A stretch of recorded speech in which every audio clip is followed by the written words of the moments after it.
ఈ రామాయణాన్ని 222 తులాల బంగారం, వెండి, నిజమైన వజ్రాలు, రత్నాలతో రూపొందించారు. 530 పేజీలున్న ఈ రామాయణం 19 కిలోల బరువు ఉంటుంది.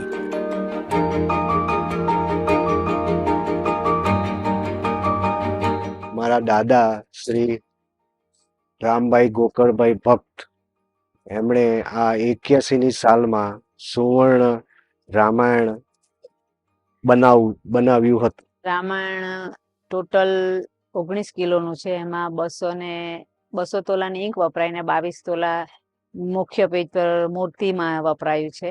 સૌપ્રથમ જે રામજીની મૂર્તિ 20 તોલાની છે અને ઉપરના ભાગમાં શંકરજી, હનુમાનજી ને ગણપતિની 2 તોલાની મૂર્તિઓ છે અને તુલસીકૃત રામાયણ લખેલું છે ઉપર. તે માણેક રત્નથી જડિત છે.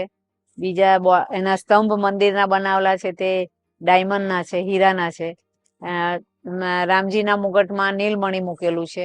એટલે આમ હીરા, માણેક, પન્ના ગ્રીન છે તે પન્ના છે ને પેજ કવર ચાંદીનું છે. એટલે સોનું, ચાંદી, હીરા, માણેક, પન્ના એ રીતે આખું પુસ્તકનું મુખ્ય પૃષ્ઠ તૈયાર કરેલું છે.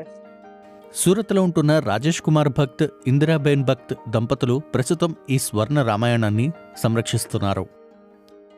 એ સોનું તો આપણે ઠંડુ પડે એટલે ઘન સ્વરૂપ, પણ દાદાએ જે રસ સિદ્ધિ પ્રાપ્ત કરેલી તેના દ્વારા દાદાએ આ ઈંક બનાવ્યું છે એવી ખબર મને. એટલે રસ સિદ્ધિ એમણે પ્રાપ્ત કરેલી.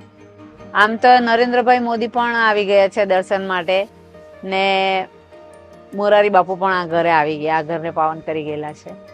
ఇందిరాబేన్ చెప్పిన వివరాల ప్రకారం ఈ పుస్తకాన్ని తయారు చేయడానికి జర్మనీ నుంచి ప్రత్యేకంగా పేపర్ తెప్పించారు.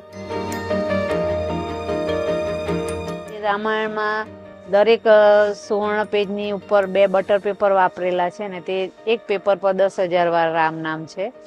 એટલે ટોટલ આખા રામાયણમાં 10,000 કરોડ વાર રામ નામ છપાયેલું છે. એ ખાસિયત છે. એટલે એ બટર પેપરથી જોવું તો જ તમને ખ્યાલ આવે. આઈ ગ્લાસ લઈને રામ નામ ઝીણા અક્ષરે છપાયેલું. એટલે ఈ పుస్తకాన్ని 1981వ సంవత్సరంలో పుష్య నక్షత్రం రోజున 40 మంది కలిసి 9 గంటల్లో రూపొందించారని ఈ దంపతులు చెబుతున్నారు.